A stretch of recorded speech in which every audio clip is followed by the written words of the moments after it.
পুজো মানে প্রেম, একই সাথে প্রেম, তুমি আমি পাশাপাশি নো প্রবলেম। পুজো মানে মন, খোঁজে নেড়ে যাও, সারা রাত হাতে হাত ডিস্কো ডিস্কো। পয়ে পুজো আর পয়ে প্রেম, এই পুজো আর প্রেমকে যা একসুতোয় বেঁধে রাখে তাই হলো গান। আর দেবী পক্ষে টিম শহর ঝাড়গ্রাম চলে এসেছে অরণ্য শহরে আড্ডার নতুন পর্ব নিয়ে। তবে আজকের পর্বটা কিন্তু একটু আলাদা, কারণ আজকের পর্বের অতিথি একজন নন, দুজন। অরণ্য শহরের স্বনামধন্য সঙ্গীত শিল্পী ঝিনুক মণ্ডল এবং টলিউডের বিখ্যাত সুরকার এবং বিশিষ্ট সঙ্গীত পরিচালক শেখ মশিউর রহমান। তাদের যুগলবন্দিতে এবার এক নতুন সৃষ্টি। তাহলে এবার পুজোয় আপনার পছন্দের প্লেলিস্টে কি জায়গা করে নেবে নতুন কোনো গান? চলুন শুনে নি তাদের মুখ থেকেই। আরো কত কি সাথী ঝোনাকে শুনবো না, নেবো না, পেলে লোকে প্রেম। পুজোর আড্ডা মানে বিশেষ আড্ডা, তাই আজকে আমরা এই ফ্রেমে পেয়ে গিয়েছি দুজন বিশেষ মানুষকে। রয়েছেন ঝিনুকদি এবং রয়েছেন শেখ মশিউর রহমান স্যার। কথা বলবো ঝিনুকদির সঙ্গে। নমস্কার। তোমাকে আমরা এই শহরে জনপ্রিয় লোকসঙ্গীত শিল্পী হিসেবেই জানি, কিন্তু এই বছর পুজোয় তোমার কণ্ঠে একদম ভিন্ন ধারার একটা সৃষ্টি। একটু জার্নিটা বলো, তোমার নতুন গান সম্পর্কে, নামটাও তুমিই বলো, আর পুরো জার্নিটা সম্পর্কে একটু বলো। আচ্ছা, লোকসঙ্গীত গাই, অবশ্যই খুব ভালোবাসি লোকসঙ্গীত। আমাকে সবাই লোকসঙ্গীত শিল্পী হিসেবেই বেশিরভাগ মানুষ আমাকে চেনেন।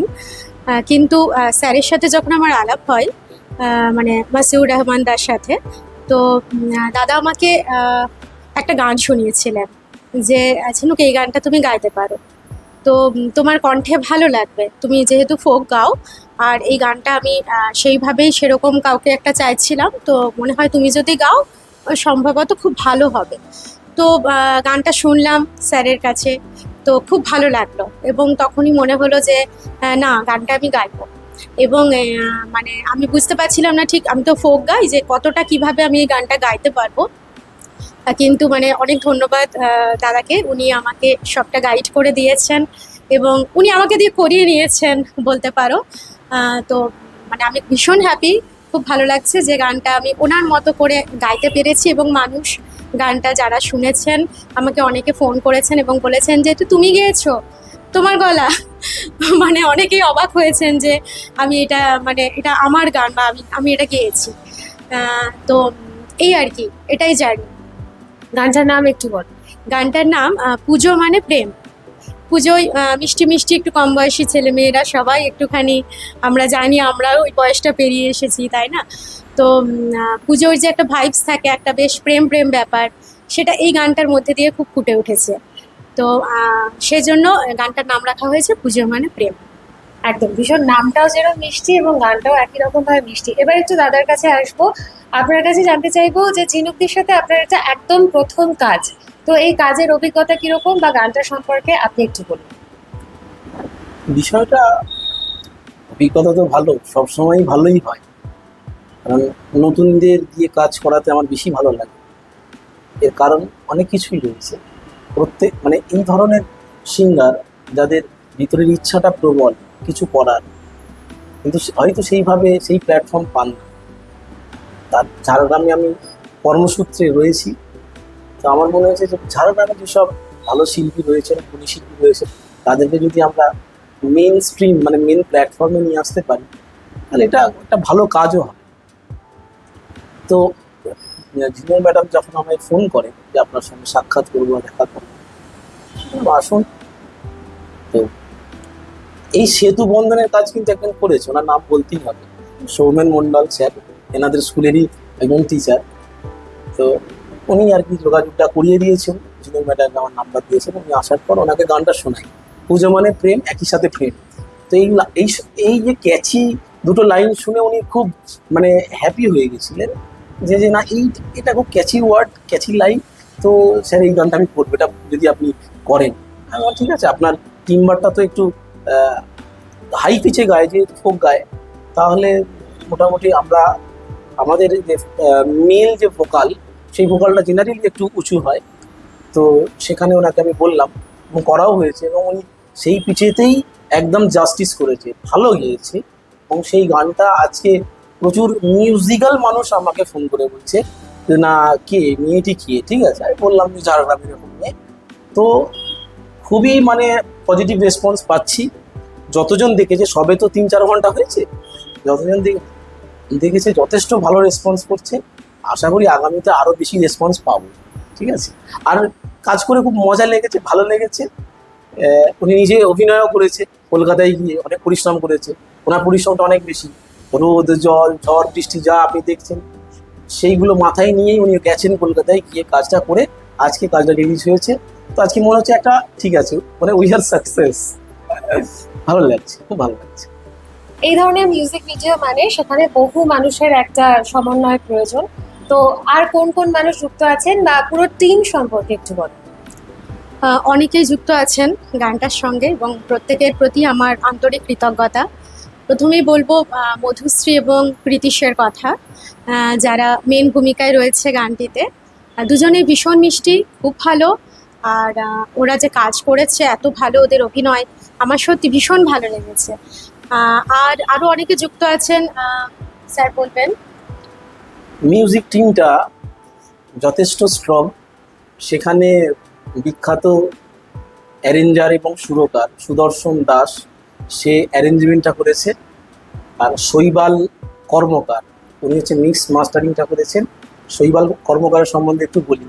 উনি হচ্ছে ডাকাতিয়া বাঁশি বহুরূপী সিনেমার, ঠিক আছে, ডাকাতিয়া বাঁশির মিউজিক মিক্সিং করেছে, ঠিক আছে, মিক্সিং ব্যালেন্সিং করেছে।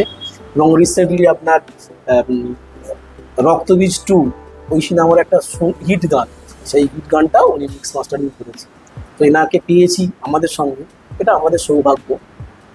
তারপরে যিনি রেকর্ডিস্ট ছিলেন, তিনিও বিখ্যাত একজন, সিদ্ধেশ্বর ব্যানার্জি, যে অসুরের গান মিক্স করেছে। অসুর মানে জিতের যে সিনেমা, অসুরের গান মিক্স করেছে, তাকেও পেয়েছি, তাকেও আন্তরিকভাবে ধন্যবাদ।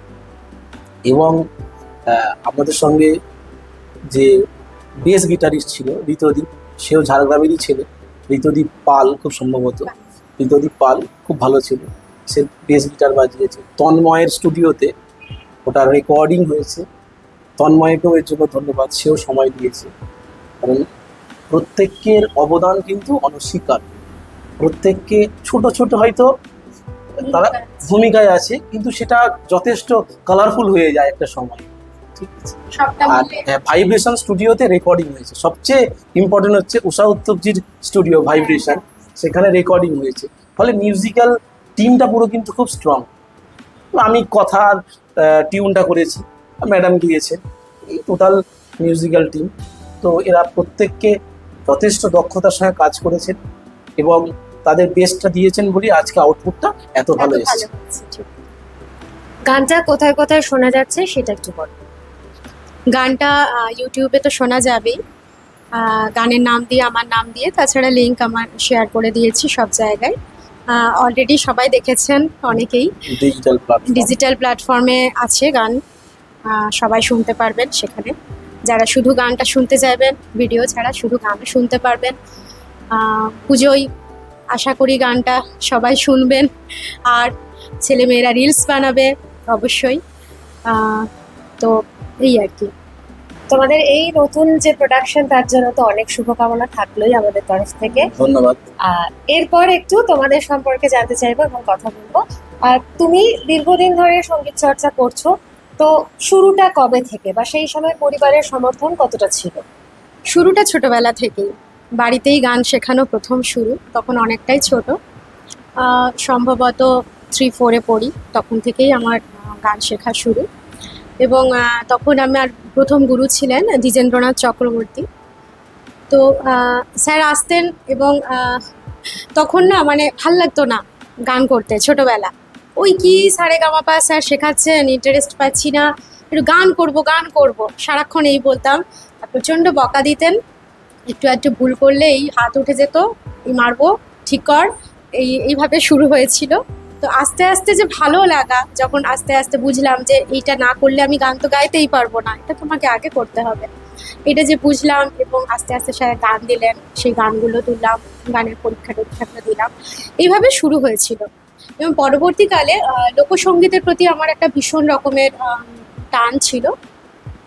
এবং কিছু কিছু অনুষ্ঠানে যখন আমি লোকসঙ্গীত পরিবেশন করতাম, তখন যে মিউজিশিয়ান দাদা বন্ধুরা থাকতো, তারাও বলতেন যে ফোকটা না তোমার গলায় খুব ভালো লাগে, তুমি একটু ফোকটা ভালো করে করো না। অনেকের থেকে আমি এটা শুনেছি।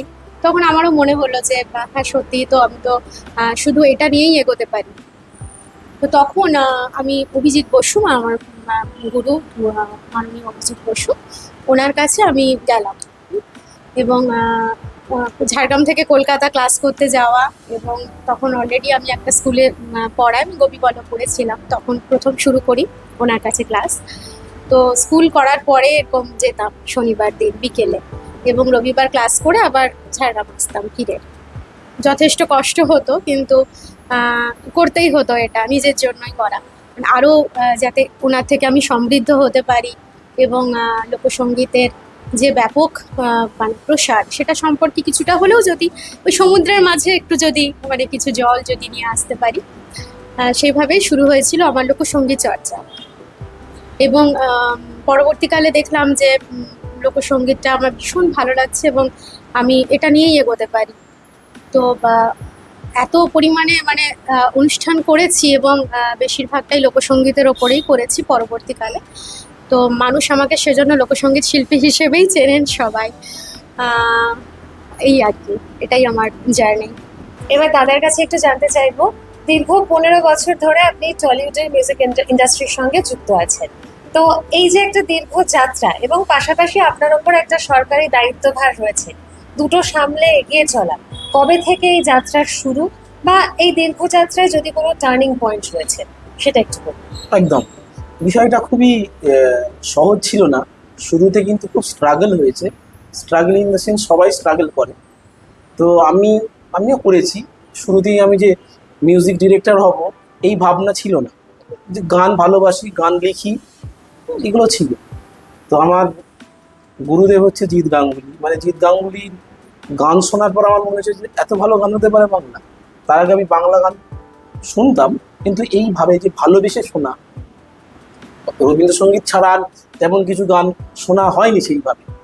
তো হিন্দি গান, মানে হিন্দির বলাই তো প্রচুর, চতুর্দিকে হিন্দি গানই শোনা যায়। ছোটবেলায় ওইভাবেই আমরা ওই আবহাওয়ায় বড় হয়েছি। ফলে হিন্দির প্রতি একটা প্রচুর ন্যাক ছিল। বাংলা গান একটু আধটু শুনতাম। জিৎ গাঙ্গুলি যখন গান করা শুরু করলেন 2000 খুব সম্ভবত 1 থেকে, প্রেমী 1 বা 2-3 হবে এই সময় থেকে, তখন আমার মনে হচ্ছে যে এত ভালো বাংলা গান হতে পারে, যে বাংলা গানেও এত সুন্দর ফিল আছে, নাচা যায় বাংলা গানে, বাংলা গানে নিবেদন করা যায় সমস্ত কিছু, প্রেম নিবেদন, সমস্ত কিছু, এত সুন্দর কথা, এত সুন্দর গান। তখন থেকে গানের প্রতি একটা কিন্তু ওই ভালোবাসাটা জন্মায়। তাহলে আমিও চেষ্টা করি। চেষ্টাটা ওখান থেকেই শুরু। ধীরে ধীরে ধীরে ধীরে ইন্ডাস্ট্রিতে আমি 2009-10 যাই, ঠিক আছে। তো তখন অন্য কাজের মধ্যে আমি যুক্ত ছিলাম, সেগুলো আমি এখন বলছি না, ওটা অনেকটা বড় ব্যাপার। তো আমার লক্ষ্য সবসময় যে আমি গানটা করব। তো অবশেষে আমাদের একটা বন্ধুদের গ্রুপ নিয়ে একটা সিনেমা তৈরি করা হয়, গোয়েন্দা তাতার বলে। ওই সিনেমাটা বাচ্চাদের সিনেমা, ষষ্ঠীপদ চট্টোপাধ্যায়ের কাহিনী, ওনার লেখা উপন্যাস। সেই পঞ্চপাণ্ডব যিনি লিখেছিলেন না, ওনারই লেখা। তো ওই গল্পে রজতাভ দত্ত ছিলেন, উনি হচ্ছে মেন কাস্টিং ছিলেন। তো ওনার সারাউন্ডিংয়ে, ওনারই মানে ব্যাকগ্রাউন্ডে আমার ওই গানটা যায় আর কি, একটা কাওয়ালি সং, ঠিক আছে, সুফি সং। সেই গানটা কিন্তু আমার জীবনে টার্নিং পয়েন্ট বলতে পারি। মানে ওই গানটা এখনো প্রচুর মানুষ শোনে, এবং প্রচুর মানুষ আমাকে ভালোবাসা দেয়, কারণ ওই গানটার মধ্যে ক্লাসিক্যাল টাচ আছে, তার সঙ্গে কমার্শিয়াল আপনার ফ্লেভার রয়েছে, তার সঙ্গে একটা জার্নি আছে, গল্প আছে, একটা অনুভূতি আছে।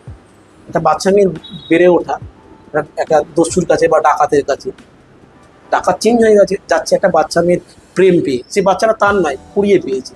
তো সেই গল্পটা ওই গানের মধ্যে দিয়ে ফুটে উঠেছে। তো ওইটা একটা টার্নিং পয়েন্ট বলা যেতে পারে। তারপর তো জার্নি শুরু হয়। এরপরে ফতেমা বলে একটা সিনেমা আসে, রাহুল ব্যানার্জি, যে রাহুল প্রিয়াঙ্কা, তো ওনার সঙ্গে কাজ করার সৌভাগ্য হয়েছে। ওই সিনেমায় একটা প্যাথেটিক গান, মানে খুবই দুঃখের গান করেছি।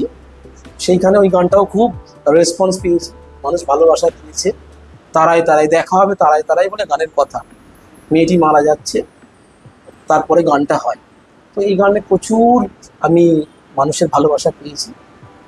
তারপরে তো রূপম স্যারের গান তো আমি করেছি, আপনি হয়তো শুনেছেন, ম্যাডামও জানেন। রূপম স্যারের গানটা রিলিজ হয়নি, খুব সামনেই রিলিজ হবে আফটার পূজা। তো আশা করছি সেটা সবাই আরও বেশি ভালোবাসা দেবে। হ্যাঁ, আর মিউজিক ভিডিও তো গোটা 20-30টা তো মিউজিক ভিডিও হয়ে গেছে। মিউজিক ভিডিওটা আলাদা একটা পার্সপেক্টিভ, এটা আলাদা একটা পার্সপেক্টিভ। তো চলছে, আগামীতে আরও কিছু করার প্ল্যানিং রয়েছে, দেখা যাক, সবার ভালোবাসা কামনা করছি। দ্বিজেন্দ্রনাথ চক্রবর্তী বা অভিজিৎ বসুর মতন গুরুকে পাওয়া এবং তাদের সান্নিধ্যে শেখা, সেটা সম্পর্কে একটু বলো। এটা অবশ্যই একটা বড় পাওয়া আমার কাছে। আমি যে ওনাদের পেয়েছি আমার গুরু হিসেবে, অনেকখানি আমি সমৃদ্ধ হয়েছি। যেটা বললাম যে ছোটবেলায় তো এত বুঝতাম না, মানে বাড়ির লোক গান শেখাবে, একজন আসবেন মাস্টারমশাই, তার কাছে আমরা গান শিখতে বসি, এইটুকুই। মানে গানের যে ব্যাপ্তি, সত্যি কথা বলতে কি এতটা জানতাম না। আর আমাদের কোনো মিউজিক্যাল ব্যাকগ্রাউন্ডও ছিল না সেভাবে, বাড়িতে কেউ কখনো গান করেননি, আমি প্রথম। তো সেখান থেকে যে ছোটবেলা থেকে শুনবো, মানে কাউকে গান করতে বাড়িতে, সেটাও খুব একটা অভিজ্ঞতা আমার ছিল না। তো বাড়ি থেকে তখন আমাদের বাবা হয়তো গ্রামে ছিলেন, সেখান থেকে শহরে এসে, মানে ঝাড়গ্রামে এসে বাড়ি করেছেন, এবং আমার জন্ম এখানেই ঝাড়গ্রাম শহরেই।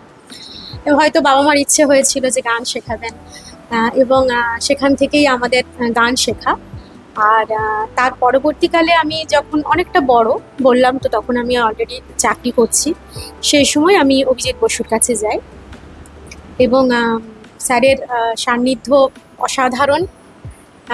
স্যার যেরকম আদর করেন সেরকম বকেন। আমি তো প্রথম দিনই বকা খেয়েছিলাম, মানে প্রথম দিন গিয়ে স্যার গান করিয়েছেন একটা, খুব সুন্দর একটা গান করিয়েছিলেন, এবং পরের দিন আমি যখন ক্লাসে গেছি, আমি ভাবছি পড়া দেওয়ার মতো ব্যাপার বোধহয়। স্যাররা এসে মানে পড়া দেন, পরের দিন আবার সেটা চেক হয়তো। আমি পরের ক্লাসে গিয়ে বলে, আমি তো খুব ভালো করে তৈরি হয়ে গেছি যে স্যার যদি ধরেন আমি খুব ভালোভাবে গানটা করব, খুব ভালোভাবে তৈরি হয়ে গেছি। দিয়ে স্যার অন্য গান শোনাচ্ছেন, আমি তখন বলে ফেলেছি যে স্যার আগের দিনের গানটা হবে না, মানে আমি যে স্যার বলছে, এই কে এটা, তুমি বললে কেন এরকম? আমি তো কিছুই বুঝতে পারছি না কি হলো। হ্যাঁ স্যার কেন আমাকে বকছেন, আমি তো কোনো অন্যায় করিনি, তাহলে বকা খাচ্ছি কেন?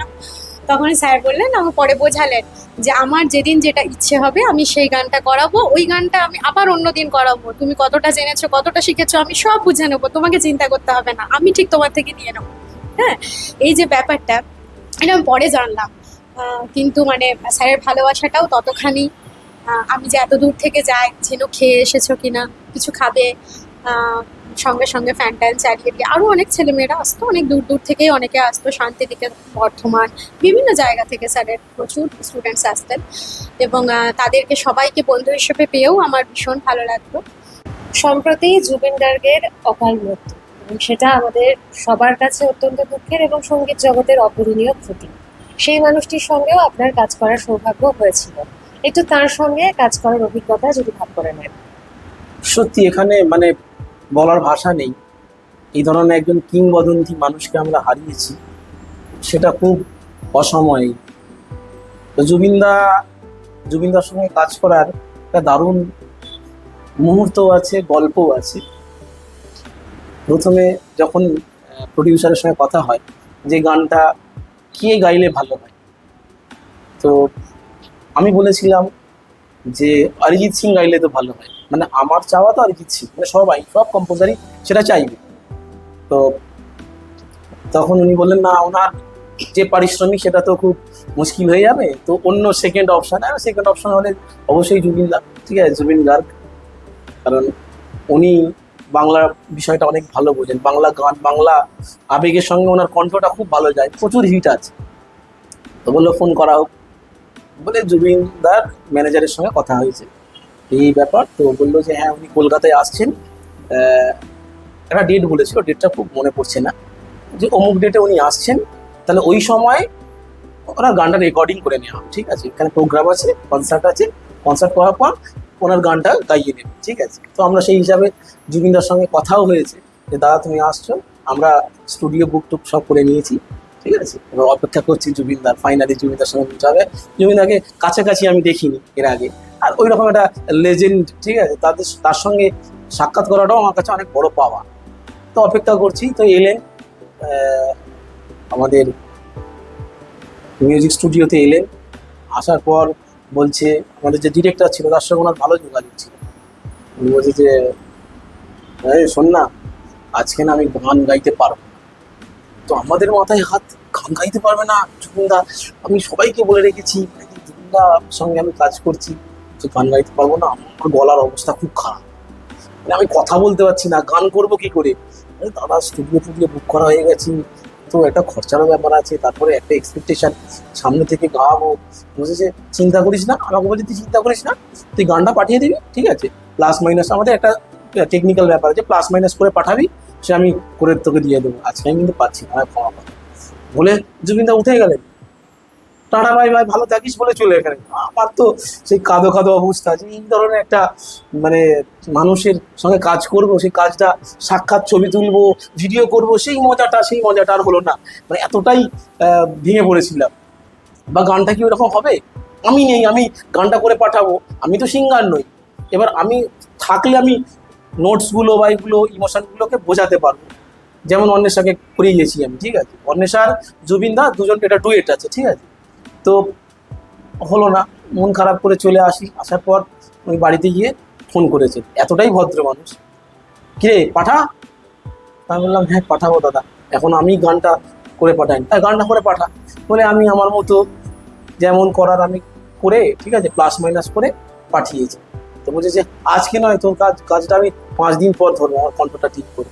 তো ঠিক 5 দিন পরই উনি ওনার রেকর্ডিস্ট নিয়ে একটা করে লাইন শুনছেন, একটা করে লাইন গাইছেন, গাওয়ার পর একটা স্থায়ী শেষ হয়েছে, আমাকে পাঠাচ্ছে, ঠিক আছে।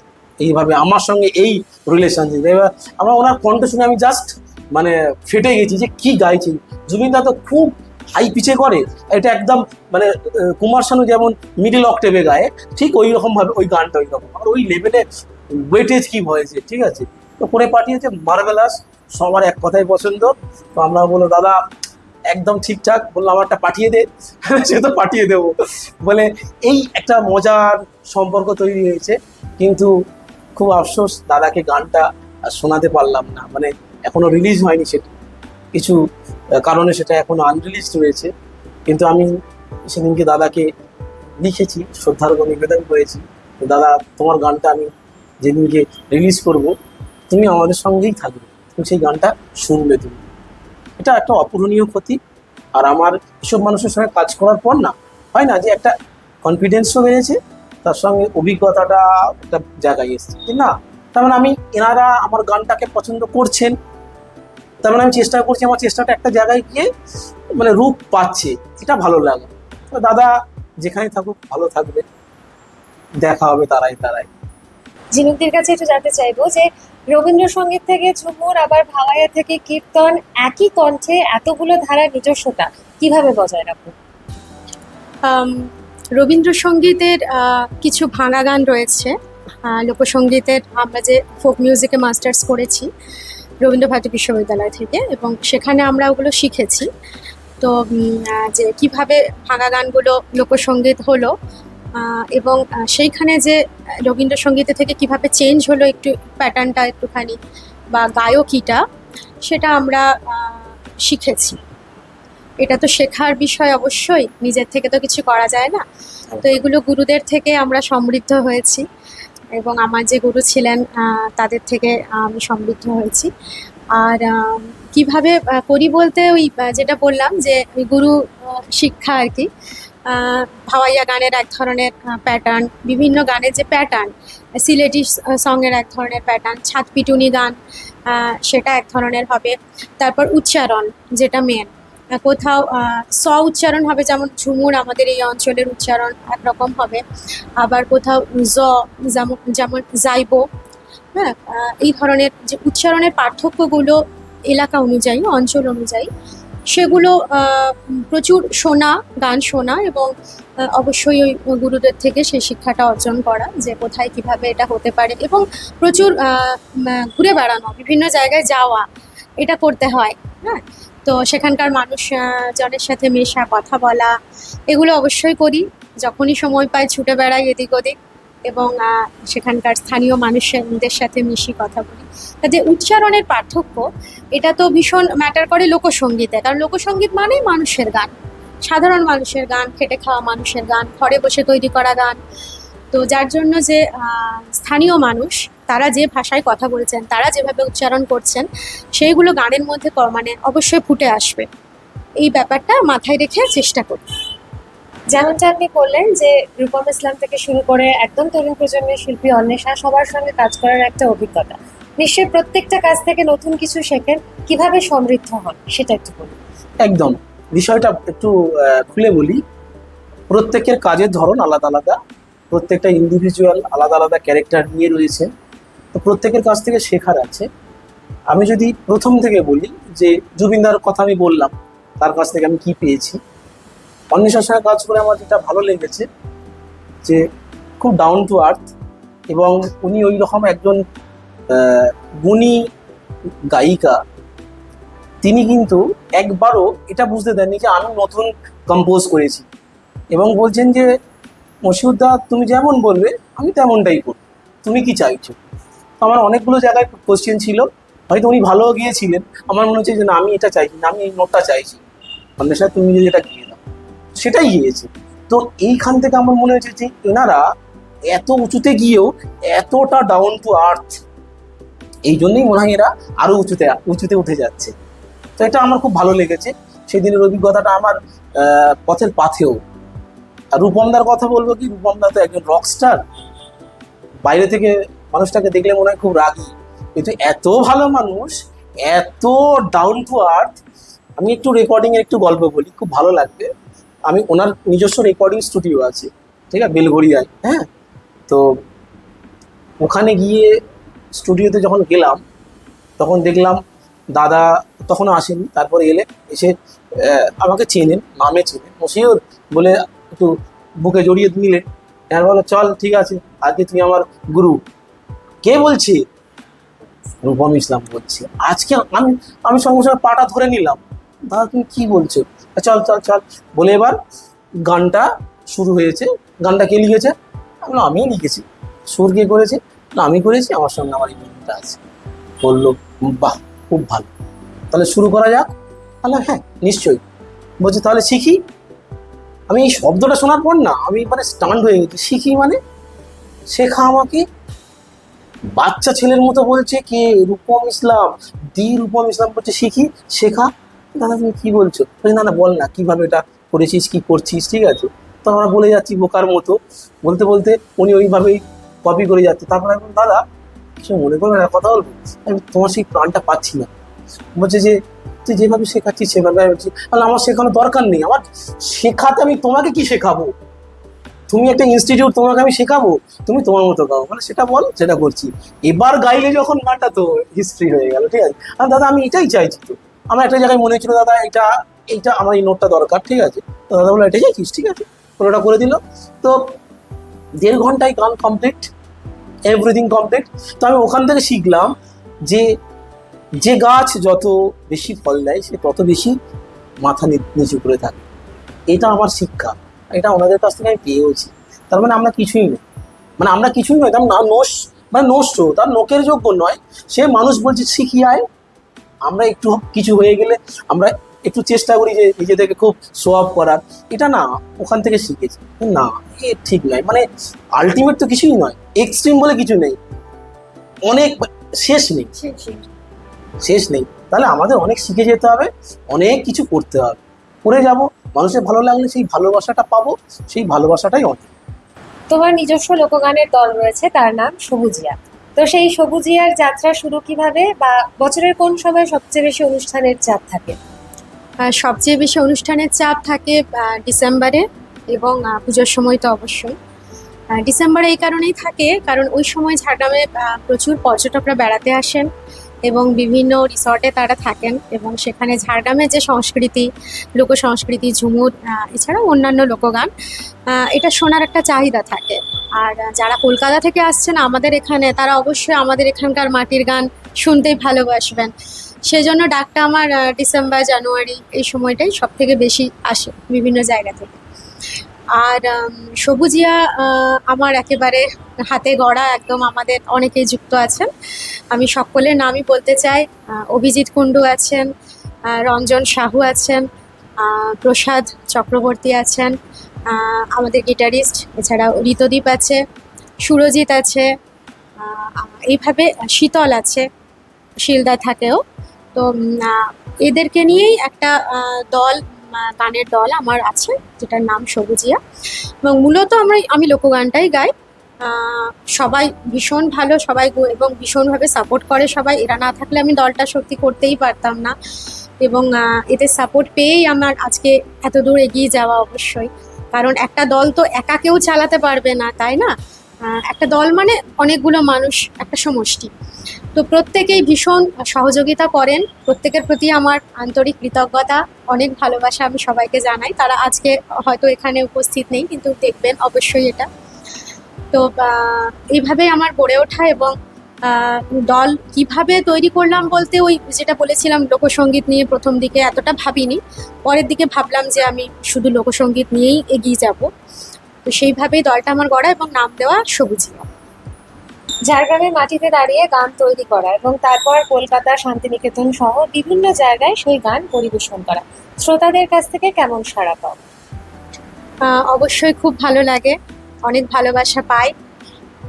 বর্তমানে আমি আরও গান একটা তৈরি করেছি, সেটা মকর সংক্রান্তি উপলক্ষে আসবে কয়েক মাস পরে, মকর সংক্রান্তির সময়। আর নিজের গান যেটা তৈরি করেছিলাম সেটা ঝাড়গ্রামে চল। আমি সেভাবে গানটা প্রচারও করিনি, কিন্তু বহু মানুষ, অনেকে গানটা শুনেছেন, এবং অনেক ডান্সের যে স্কুলগুলো আছে তারা বাচ্চাদের এই নাচটা তুলিয়েছেন এবং পরিবেশন করিয়েছেন। আমারই বন্ধুরা সব, শর্মী, কোয়েল, এরা সবাই করেছে, বর্ষা, প্রত্যেকেই তাদের স্টুডেন্টসদের নাচটা তুলিয়েছেন। এবং তারা আমাকে ফোনও করেছিল যে দেখ তোর গানটা ছেলেমেয়েরা নেচেছে, খুব ভালো লাগছে। তো এটা একটা বড় প্রাপ্তি যে আমি কিছু একটা করতে পেরেছি, এই আর কি। তো আর শান্তিনিকেতনে গিয়ে, হ্যাঁ, শান্তিনিকেতন, কলকাতা, যেখানেই যাই অনুষ্ঠানে চেষ্টা করি নিজের গান যদি একটুখানি পরিবেশন করা যায়, এবং অবশ্যই সাড়া পাই, ভালোবাসা পাই, ভালো লাগে। টলিউডে দাদার তো দীর্ঘদিনের কাজ করার অভিজ্ঞতা এবং সেদিক থেকে আপনি সমৃদ্ধ হয়েছেন এবং হচ্ছেন।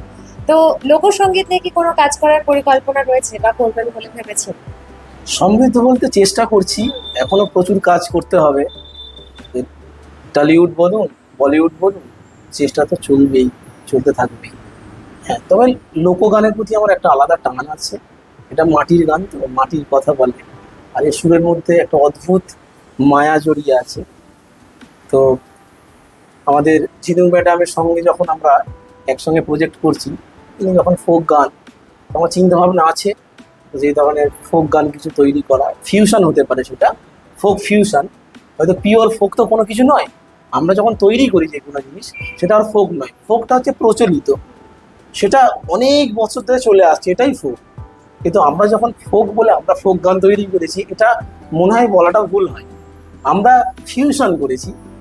কিন্তু ফোক ক্রিয়েট করাটা খুব মুশকিল। ফোকটা অনেক বহুল প্রচলিত, হ্যাঁ ছিল, সেটা ছিল, গাইতে গাইতে বহুল শ্রুত, আস্তে আস্তে মানুষের মুখের মধ্যে দিয়ে সেটা জনপ্রিয়তা পেয়েছে। তো রিসেন্টলি এনার যে দলটা আছে সবুজিয়া, ঠিক বললাম? ওই নামটা আমার খুব ভালো লেগেছে। তো নামটা ভালো লাগতে আমি ম্যাডামকে বলি যে আপনার এই দলের নামটা খুব ভালো লেগেছে, তো আমি একটা কিন্তু এই ফোক ফিউশন গান তৈরি করব। অলরেডি আমি রেডিও করেছি, ওনাকে বলেছি। এরপরে আমরা এই প্রজেক্টটা নিয়ে আগামীতে এগোবো, ঠিক আছে? শুধু এটা নয়, আরও অনেকগুলো প্রজেক্ট ম্যাডামের সঙ্গে আমাদের ভাবনা আছে। দেখা যাক, সময় কথা বলবে, সে আমরা অপেক্ষায় থাকি। ভালো কিছু করব, মানে আমি ঝাড়গ্রামে যতদিন আছি চেষ্টা করব যে ঝাড়গ্রামে কিছু একটা ভালো, চলে গেলেও তো আমরা ছাড়বো না, তাই না? সেটা একটা বিষয়, হ্যাঁ, সেটা আলাদা বিষয়। কিন্তু আমি যতদিন আছি আমি চেষ্টা করব যে এখানকার মানুষজনকে নিয়ে কিছু ভালো কাজ করা। যেমন প্রথম কাজ করেছি আমাদের উৎপল বলে একটা ছেলে, ঠিক আছে, উৎপল, নন্দিতা বলে মেয়েকে নিয়ে আমরা প্রথম, তারা এর আগে মানে শুটিংই করেনি, জানেই না, ঠিক আছে, তাদের নিয়ে করেছি। সৌমেন স্যার সেখানে ওটা ডিরেকশন দিয়েছিলেন। তারপর একটা পুজোর গান করেছি, সেই ত্রিনা বলে মেয়ে, ত্রিনাম খুব সম্ভবত, তাকে নিয়ে করি, সেটাও ঝাড়গ্রামের। তারপরে ম্যাডামের সঙ্গে একটা কাজ করলাম। তো হোক, ভালো কাজ হোক, হোক নিয়ে কাজ করব, খুব ইচ্ছে আছে, খুব ভালো কিছুই আসবে, দেখা যাক। এমনকি আমার যখন স্যারের সাথে প্রথম আলাপ হয়, আমি বলেইছিলাম দাদাকে যে আমি আমার একটা ফোক গান দেন, হ্যাঁ, মানে স্যার যেটা বলছেন ফিউশন, অ্যাকচুয়ালি সেটাই, যে একটা কিছু প্রচলিত গানের সাথে একটা কিছু যদি ফিউশন করা যায়, সেটা করতে চাই। কারণ ওই রূপম ইসলামদার গানটা আমি শুনেছিলাম, হ্যাঁ, এবং ভীষণ ভালো লেগেছিল। তো সেই জন্য আমার সেই ইচ্ছেটাই হয়েছিল।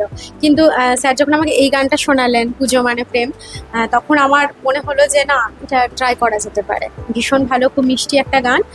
আর যেহেতু ছোটবেলায় রবীন্দ্রসঙ্গীত নজরুলগীতি আমি শিখেছি, তো সেইভাবেই সেই জ্ঞানটুকু নিয়ে চেষ্টা করেছি। এবং জানি না কতটা একদম অন্য অন্য ধরনের ভালো পাশ গিয়েছে। করেছি আমি আমি। বলছি তো, শুধু আমি নই, যারা রেকর্ড করেছে তারা তো প্রচুর দিন রেকর্ড করছে, মানে অজয় চক্রবর্তী স্যারের থেকে শুরু করে সবার কাছে রেকর্ডিং করছে। ইনি গিয়েই মানে ওয়ান টেকে একদম পারফেক্ট হয়ে যাচ্ছে, বলছে যে আরে তৈরি তো একেবারে। আমি বললাম, একটু প্র্যাকটিসও করেছে, মানে বাড়িতে এসছে তো ওই জন্য তৈরি, এবং খুব প্রশংসা করেছে। ইভেন এরকম বলেছে যে তুমি যদি এখানে থাকতে হ্যাঁ। তোমাকে আমি ডেকে কাজ দিতাম, এটা বলেছে হ্যাঁ, কিন্তু, হ্যাঁ, হ্যাঁ। এটা বলেছে, তো এটা ওনার বড় পাওয়া। মানে ফলে এনার মানে টিমবারটা, বলার টিমবারটাও পছন্দ হয়েছে, এবং এই যে গানটা আপনারা শুনছেন, হ্যাঁ, এটা সত্যিই ম্যাচ করেছে ওনার মানে গলার সঙ্গে ম্যাচ করেছে। ভালো লাগছে, সবাই ভালো বলছে, এটাই ভালো লাগছে। আজকের ফ্রেমে দুজন তো ছিলেনই আমার সঙ্গে, এবং এই মুহূর্তে আমরা পেয়ে গিয়েছি আরও একজনকে, ঋতুদীপ্তা।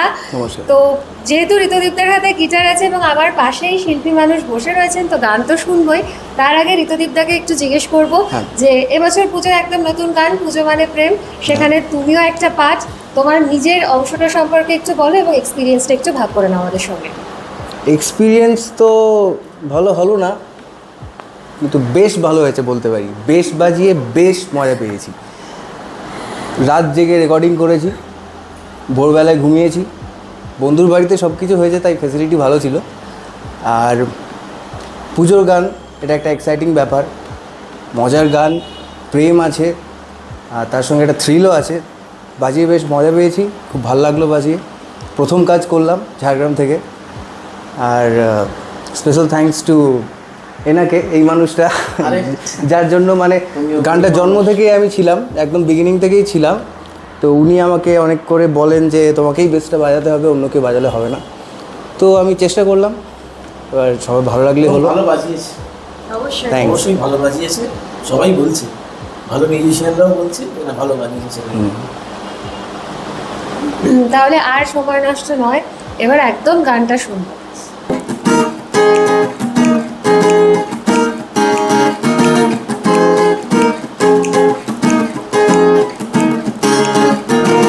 পুজো মানে প্রেম, একই সাথে প্রেম, তুমি আমি পাশাপাশি নো প্রবলেম। পুজো মানে মন খোঁজে নেড়ে যাও, সারা রাত হাতে হাত ড্রেস কোড সেম। পুজো মানে প্রেম, একই সাথে প্রেম, তুমি আমি পাশাপাশি নো প্রবলেম। পুজো মানে মন খোঁজে নেড়ে যাও, সারা রাত হাতে হাত ড্রেস কোড সেম।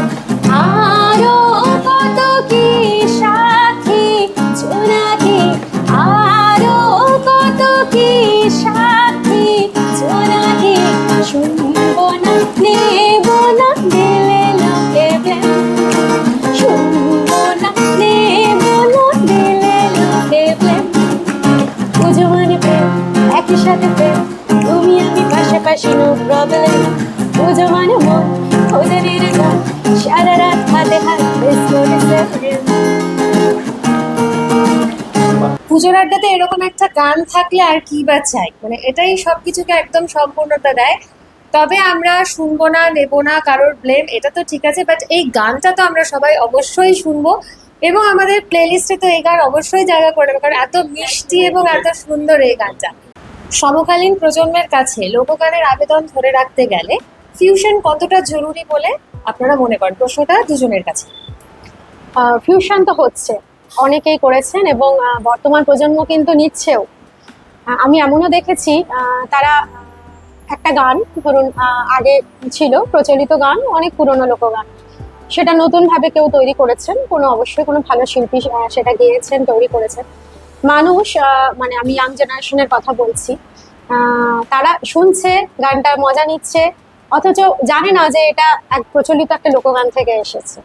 হ্যাঁ, এটা যখন তারা জানছে, ও এটা পুরোনো গান, এটা এরকম গান, মানে এরকম হয়েছে আমার অনেক ছাত্রছাত্রীদেরকেও আমি দেখেছি যে ওরা জানেই না যে এটা লোকগান থেকে এসেছে এই গানটা, ওরা মানে নিচ্ছে, ওরা কিন্তু গানের সুর তো একই আছে, একটা ফিউশন হয়েছে। এবারে আমাদের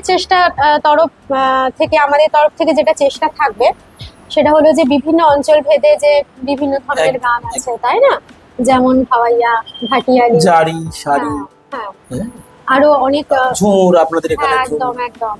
তো সেই সমস্ত অঞ্চল ভেদের এক একটা প্যাটার্ন নিয়ে আমরা যদি কিছু ফিউশন করতে পারি, আমরা অবশ্যই চেষ্টা করব আমাদের তরফ থেকে।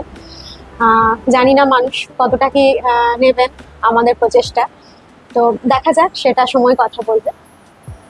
নিউ জেনারেশন যেভাবে আর কি নতুন কিছু টেস্ট করার জন্য সবসময় আগ্রহী হয়ে একদম, থাকে, একদম। মানে একই রকম জিনিস ওদের ভালো লাগে না। না। এই যে লোক গানগুলো আছে এগুলো অনেক পুরাতন, ওদের কাছে কিন্তু অশ্রুত, ওরা শোনেই না। ফলে যখন এইগুলো, এই যেমন আমি একটা উদাহরণ দিতে পারি, পিরিতি কাঁঠালের আটা লাগলে ছাড়ে না, হ্যাঁ। জেনে শুনে কর না পিরিত রে, হ্যাঁ। এটা কত বৎসর আগেকারের একটা লেখা। সেটা যখন শিবপ্রসাদ স্যার তার সিনেমায় বহুরূপীতে ইউজ করলেন, ব্লাস্ট হয়ে গেল, বিশাল হিট। এবং বনি চক্রবর্তী যে মিউজিক ডিরেক্টর, ওর জন্য অ্যাওয়ার্ডও পেলেন। তাহলে আপনি চিন্তা করুন যে নতুন প্রজন্ম কিভাবে এই ফিউশন গানগুলো দিচ্ছে। তার ফোক অ্যাকচুয়ালি তো বেশ, তো ফোক মানে ওই দুটো লাইনই সবচেয়ে বেশি মানুষকে হিট করছে, হ্যাঁ কি না? একদম। বাকিগুলো কেউ শুনছে না, ওই দুটো লাইনই শুনছে। তাহলে ওর কতটা জোর আছে, ওর কতটা পাওয়ার আছে। তো এই রকম গান তো অবশ্যই আগামীতেও প্রচুর চলবে। এখন এটা ট্রেন্ড সেটিং হয়ে গেছে। আমাদের পদ্মশ্রী পুরস্কার প্রাপ্ত রতন কাহারের কথাই যদি বলি, এক্স্যাক্টলি, হ্যাঁ, বড় লোকের বেটিল, ওটা বাদশা যখন হ্যাঁ, করলেন, হ্যাঁ, তো সে তো মানে ওয়ার্ল্ড ফেমাস হয়ে গেল। একদম। তো এই জন্য আমাদেরও চিন্তা ভাবনা আছে, অলরেডি আমি বলেওছি যে সবুজিয়া এই দলটা একটা থিম সং উনি আমায় বানাতে বলেছেন, তো ওটা আমি ফিউশনই করব। কথাবার্তা হয়ে গেছে, গানের লেখাগুলো কমপ্লিট হয়ে গেছে, তো ওটাও আমি একটা মিলবন্ধন করার চেষ্টা করছি। এবার অঞ্চলভেদে যেমন বললেন, অঞ্চলভেদে আলাদা আলাদা যে ফোকগুলো আছে তার রুটটা কি সেটা জেনে তার সঙ্গে মডার্ন গানের যে কম্বিনেশনটা, এই কম্বিনেশন করলে একটা নতুন জিনিস তৈরি হয়ে যাবে, যেটা এখনকার প্রজন্মের কাছে খুব গ্রহণযোগ্যতা পাবে মনে হয়। তো আমরা করবো, এটা একটা আমাদের ইচ্ছে। ফিউশন অনেক হচ্ছে, হোক অবশ্যই, নতুন জেনারেশনের কাছে অবশ্যই গানগুলো পৌঁছানো দরকার, কিন্তু একেবারে শিকড় যেটা, তাই না, আদি গান যেটা, যার লেখা বা যেভাবে গানটা এসেছে, যেখান থেকে গানটা উৎপত্তি হয়েছে, সেটা ভুলে গেলে চলবে না, তাই না? মানে শিকড় না থাকলে গাছ কিভাবে দাঁড়াবে? সেজন্য শিকড়কে আমাদের অবশ্যই মনে রাখতে হবে, ধরে রাখতে হবে, তাহলেই আমরা আরো এগিয়ে যেতে পারবো, আরো বড় হতে পারবো। শিকড় প্রসঙ্গে একটা কথা বলি, যে শিকড় না থাকলে তো গাছ এমনি শেষ হয়ে যাবে। সেই জন্য একটা লাইন আমি বলি, শিকড়ের থাক টান মাটির এই আহ্বান, মূল থেকে সরলে পতন, বাহারি পাতা ঝরে যায় তা, আধ হয়ে জীবন নিঃস্ব তখন, পায় না খুঁজে অবলম্বন। দাদার কাছে একটু জানতে চাইবো, বিগত 10 বছর বা আরেকটু দীর্ঘ সময় ধরে যদি আমরা টলিউড মিউজিক ইন্ডাস্ট্রির দিকে চোখ রাখি, কি ধরনের পরিবর্তন বা বিবর্তন চোখে পড়েছে? বিষয়টা বলি একটু, পরিবর্তনটা খুব আপেক্ষিক একটা বিষয়। গান তো একই সেম, শুধু গল্পের জন্য গানের কিন্তু তৈরি, বা যে গানগুলো আমরা খুব বেশি মানে গুনগুন করি সেগুলো লক্ষ্য করবেন সবই কিন্তু সিনেমা গান, মানে অরিজিনাল অ্যালবামের গান গুনগুন করাই খুব কম আছে, ঠিক আছে? তাহলে সিনেমাটা কোথা থেকে তৈরি হচ্ছে? গল্প, যেমন গল্প হবে তেমন গানের সৃষ্টি হবে। একটা সময় প্রচুর কমার্শিয়াল মানে গল্প আমরা দেখেছি, সিনেমা দেখেছি, সে প্রসেনজিতের সময় থেকে শুরু করে দেবজিৎ, অঙ্কুশ, এখন পর্যন্ত যারা দেখেছি ওই একটা সময়। এখন আবার অন্য ধারার, যেমন ঋত্বিক চক্রবর্তী থেকে শুরু করে আবির চ্যাটার্জি, এনারা যে ধরনের সিনেমা করছে, বা সৃজিত মুখার্জি, এদের গল্পটা আলাদা। ফলে গল্প যখন আলাদা, তখন অনুপম রায় ওনার মতো মিউজিক কম্পোজাররা উঠে আসছেন, যেগুলো হচ্ছে লিরিক্যাল মিউজিক, মানে কথার উপর বেশি, কথার উপর আর কি জোর বেশি, এই ধরনের মিউজিক হচ্ছে, এবং এগুলো এখনকার জেনারেশনও নিচ্ছে।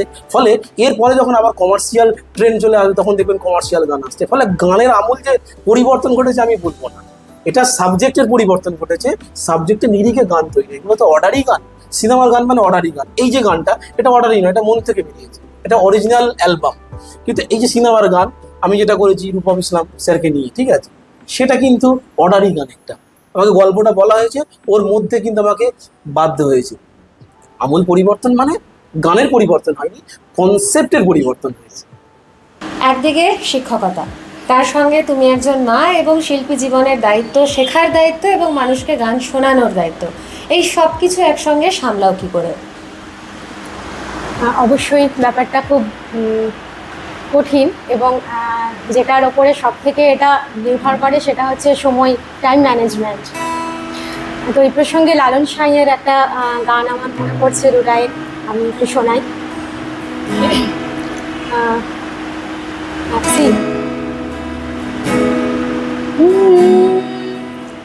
দিনে থাকিতে দিনে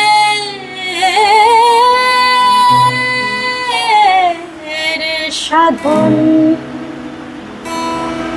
কেন জানলে না,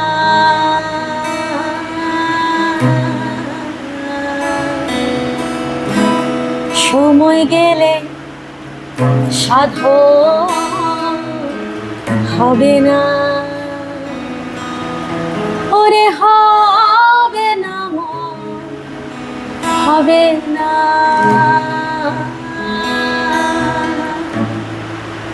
সময় গেলে সাধন হবে না। এটাই বোঝাতে চাইলাম যে সময় থাকতে সময়ের ইউটিলাইজেশন একদম যতটা সম্ভব, যতটা মানে এক একটা দিন চলে যায়, আমরা ভাবি কালকে করব, পরশু করব, হয়ে যাবে, কিন্তু না, আমি বলবো এনার্জিটা অনেকের মধ্যে আছে অনেক কিছু করার, কিন্তু ওই মানে আজ করব কাল করব করতে করতে না অনেকটা হয় না বা দেরি হয়ে যায়। তো সেইটা সবার উদ্দেশ্যেই বলা, এবং আমার নিজের জীবনের ক্ষেত্রেও আমিও যে ভীষণ সময় ম্যানেজ করতে পারি বা খুব ফাস্ট সব কিছু করতে পারি এমনটা না, খুব চেষ্টা করি আমি যে আজকে আর ভীষণ মানে নতুন কিছু করা, মানে একদম আরও নতুন কিছু শেখা, নিজেকে যতটা সমৃদ্ধ করা যায়, যতটা নিজেকে মানে কি বলবো, আরও অনেক কিছু তো শেখার আছে, বলো, শেখার তো শেষ নেই, তাই না? আমরা কি জানি, ওই যে বললাম বিশাল একখানা সমুদ্র, তার মধ্যে থেকে যদি একটুখানি জলও যদি আমি নিতে পারি, সেটাই আমার কাছে অনেক। তো যতদিন গলা আছে সুস্থ, যতদিন শরীর সুস্থ আছে, আমি চেষ্টা করব নিজেকে আরও সমৃদ্ধ করার এবং সব কিছু সামলে। অবশ্যই সময়টা হচ্ছে আসল একদম। সময় প্রসঙ্গে একটা কথা বলি, আপনাকে একটু ইন্টারাপ্ট করি, যে কালকে দেখেছে, আমরা কিন্তু কেউ জানি না যে কাল কি হবে। একটা লাইন মনে পড়ছে আমারই লেখা, কালকে দেখেছে আজ যখন আছে, চল বাঁচি কাছাকাছি প্রাণ খোলা। তো সময়ের আগে কিছু নেই, এটাই বলার। লোকগান নিয়ে যেহেতু কথা হচ্ছে এবং আমরা লোকগান শুনলাম তোমার কণ্ঠে, অপূর্ব সেই গান, তো এই লোকগানকে নিয়ে আন্তর্জাতিক স্তরে যাওয়ার কোনো পরিকল্পনা রয়েছে কিনা সেটা যেমন জানতে চাইবো, তেমনই দুজনের কাছে একটা প্রশ্ন থাকছে যে লোকশিল্পীদের জন্য সরকারি বা বেসরকারিভাবে কোনো সাহায্য সেটা কতটা প্রয়োজনীয় বলে আপনারা মনে করেন? লোকশিল্পীদের জন্য সাহায্য অবশ্যই দরকার, এবং সেটা আছেও। সরকারি ভাবে লোকশিল্পীদের জন্য মাসিক সাম্মানিকের ব্যবস্থা আছে, ওনারা এটা পান অনেকেই। এবং এর থেকে কি হয়েছে যে গ্রামাঞ্চলের যারা একদম চাষি মানুষ, যারা এই লোকশিল্পের চর্চা করেন, কেউ ভালো বাঁশি বাজান, কেউ ভালো ঝুমুর গান করেন, অনেক রকম তালবাদ্য কেউ ভালো বাজান, তো অনেকেই এই সাম্মানিক কিন্তু পান। এবং আন্তর্জাতিক স্তরের বিষয়টা সেটা আমি একটু বলি, সেটা অনেকটা বড় বিষয়, এর জন্য দীর্ঘ পথ অতিক্রম করতে হবে।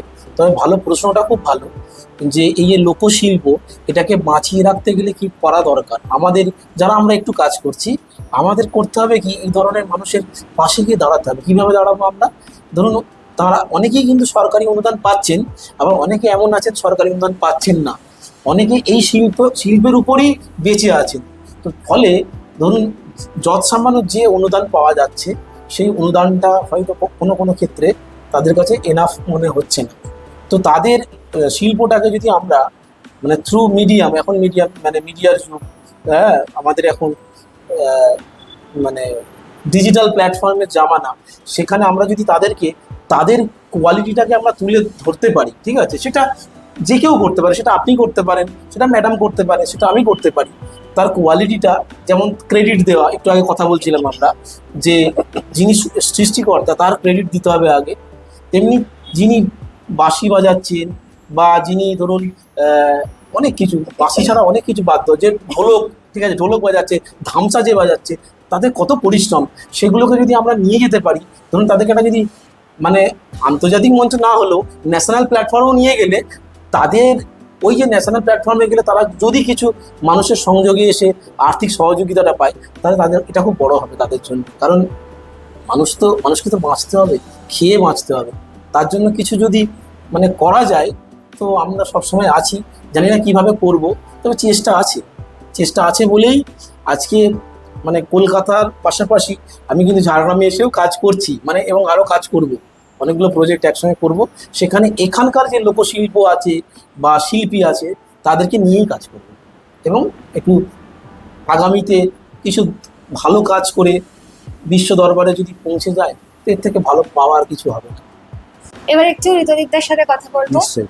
হাতে গিটার নিয়ে এবং এত সুন্দর বাজালে, তো একটু জানতে চাইবো তোমার মিউজিক্যাল জার্নি সম্পর্কে, কবে থেকে শুরু বা এখন কিরম চলছে সবটা। বেশ, আমার মিউজিক্যাল জার্নিটা একটু অদ্ভুতভাবে শুরু হয়েছিল, অনেক ছোটবেলায় শুরু হয়েছে, গান শোনা থেকে শুরু হয়েছে। গান শুনলে তবে মিউজিশিয়ান হওয়া যায়, এটা একটা ইম্পর্টেন্ট ব্যাপার আছে। এবার প্রচুর গান আমি শুনেছি আমার বাবার কাছ থেকে, বাড়িতে হোম থিয়েটার ছিল, সেখানে প্রচুর গান শুনতাম। এবার গ্র্যাজুয়ালি কী হয়, আমাকে হোস্টেলে পাঠিয়ে দেয়। হোস্টেল লাইফটা আমার পক্ষে প্রথমে খুব এক্সাইটিং ছিল, কিন্তু যখন বাবাকে দেখলাম যে পেছন ঘুরে চলে যাচ্ছে, সেই দিন থেকে আমার ওখানে কান্নাকাটি স্টার্ট। সেই 2 মাস যে আমি ওখানে বাড়ির জন্য মন খারাপ করেছি, এইখান থেকে আমার মিউজিক জার্নিটা অ্যাকচুয়ালি শুরু। এটা খুব ইন্টারেস্টিং। ওখানে মিশনে থাকতাম, ওখানে তবলা বাজানো হতো। তো আমি সেখান থেকে কি করলাম, আমার ইমোশনালি ডাইভার্ট করার জন্য নিজেকে আমি তবলা শিখতে শুরু করলাম। তবলা শিখে নিজের ভোকাবুলারি বাড়ালাম, মিউজিকের একটু নলেজ পেলাম, ভালো ভালো ওখানে টিচার্স ছিল, খুব ডিসিপ্লিনভাবে মিউজিকটা শিখেছি ওখান থেকে। গ্র্যাজুয়ালি প্রত্যেকটা ইনস্ট্রুমেন্টের প্রতি আমার ভীষণ ইন্টারেস্ট জাগতে শুরু করে, তবলা থেকে শুরু করে বাঁশি, violin, guitar, drums, each and everything. সেখান থেকে আমি ধীরে ধীরে সময়ের সাথে সাথে, যেরকম একটু আগে বললেন সময় সব কিছু, সময় আমাকে এই জায়গায় নিয়ে এসছে। আমি এখন যেটুকু গিটার বাজাতে পারি সব নিজেই করেছি, টিচার পাইনি প্রথমে। তো এইভাবে আমি এগিয়েছি এই মিউজিক্যাল জার্নিটাতে। আর অনেককে এখন দেখি যে গিটার শিখতে যাবে, গিটার শুনতে ভাল লাগে, দেখতে ভাল লাগে, দ্যাটস ইট। কিন্তু এর পেছনে স্ট্রাগল আছে, কষ্ট করতে হবে, ভীষণ ইন্টারেস্ট দরকার আছে, ভেতর থেকে তাগিদ দরকার আছে, এইভাবেই হয়, এটাই বলবো। একই সঙ্গে একটু জানতে চাইবো, যেহেতু তুমি একদম ইয়াং জেনারেশন থেকে বিলং করছো, তো এই মুহূর্তে ঝাড়গ্রামের পরিবেশ শিল্পীদের জন্য, মানে এই সম্পর্কে যদি বলতে বলি কি বলবো? দেখো, আমি তো অনেকদিন ধরে ঝাড়গ্রামের পরিবেশটা দেখছি, ছোট থেকে এখানে আছি। তবে এখানকার মিউজিশিয়ানের গ্রোথটা একটু কম আছে আমি বলবো, কারণ এখানে এক্সপোজার নেই, এখানে প্ল্যাটফর্মস নেই, এখানে লোকজনের মিউজিকের টেস্টটা একটু অন্যরকম, কারণ তারা সেই রকমই প্রোভাইডেড হয়েছে, মানে তাদেরকে সেরকমই মিউজিক দেওয়া হয়েছে, বেশি ভালো কিছু শোনানো হয়নি। ঠিক আছে, এবার সেই জায়গা থেকে আমি বলবো গ্র্যাজুয়ালি এই প্ল্যাটফর্মের জন্য এখন তো এই মডার্ন ডেজে এখন সবাই আমরা একটা টক শো করছি, টক শোতে এসে এত কোটি কোটি লোকের সামনে আমরা কথা বলতে পারছি, আমাদের স্টোরি শেয়ার করতে পারছি। আই থিঙ্ক এখান থেকে নিউ জেনারেশন যারা আছে অনেক কিছু শিখতে পারবে, আমাদের স্ট্রাগলস, আমাদের কিভাবে শেখা, এগুলো সব বুঝতে পারবে, এরকম করে হয়তো গ্রো করবে। এতদিন দেখিনি, এখন দেখছি হচ্ছে গ্র্যাজুয়ালি। তবে বাইরের স্টেটে, বাইরের জায়গাগুলোতে, যেরকম কলকাতায় যদি যাই, সামান্য কলকাতাতে গেলে গলিতে গলিতে মিউজিশিয়ানস, প্রচুর মিউজিশিয়ানস, আর আমার থেকে কম বয়সী ছেলেপুলে দারুণ ড্রাম বাজাচ্ছে, দারুণ গান করছে, দারুণ গিটার বাজাচ্ছে।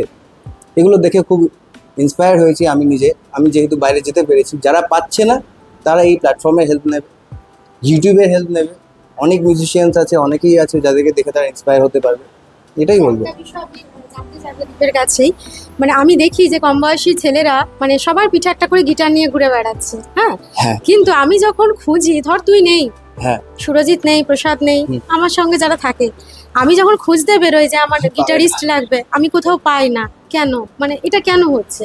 এখন ফ্যাশন স্টেটমেন্ট হয়ে গেছে। গিটার মানে স্টাইল, গিটার মানে প্রেম, গিটার মানে গার্লফ্রেন্ড, এইগুলো তো আছেই। তবে এটা সাধনার বিষয়। ইতিবাচক ভাবনাই আমাদের থাকা দরকার, ঠিক আছে? হ্যাঁ, ইতিবাচক কি আমরা থাকি, নিশ্চয়ই আপনি পাবেন, ঠিক আছে? হ্যাঁ অবশ্যই, যা দিন আসছে অবশ্যই পেয়ে যাবেন, ভালো ভালো গিটারিস্ট পাবে। খুব ভালো বলেছে, মানে কথাটা খুব ভালো বলেছে, যদিও মজার ছলে কথাটা বলেছে। একদম। কথাটা আর পুজো মানে প্রেমটা তাদের সঙ্গে আরো বেশি করে জমে তাদের উঠবে সঙ্গে বেশি নাকি? নাচ করবে ঠিক ঠিক ঠিক। যদি এই গানটা শুনে তারা গিটার প্র্যাকটিস করে। আচ্ছা আচ্ছা, সেই আশায় রইলাম। আমাদের প্রত্যেকটা মানুষের জীবনে কিছু স্বপ্ন রয়েছে, কিছু ইচ্ছেও রয়েছে, যেগুলোকে নিয়ে আঁকড়ে ধরে আমরা বেঁচে থাকি বা জীবনে এগিয়ে যাই। তো আমার পরবর্তী প্রশ্নটা তোমাদের তিনজনের কাছেই, যে তোমাদের ইন ফিউচার কি প্ল্যানিং রয়েছে বা আগামী কয়েক বছরে নিজেদেরকে কোথায় দেখতে চাও, কি ভাবনা রয়েছে? এটাই বলবো যে প্ল্যান করে তো সবসময় সবকিছু হয় না। আর আমি নিজেও কখনো প্ল্যান করিনি যে আমি এই গান গাইবো, আমি এই জায়গায় আসবো বা এইভাবে এত মানুষের কাছে পৌঁছে যাব, মানুষের ভালোবাসা পাবো। তো এটাই বলবো যে গানে থাকতে চাই, গান নিয়েই থাকতে চাই, গান আমার প্যাশন। নিজের সব কিছু সামলে যতটা সম্ভব আমি গানকে সময় দেব।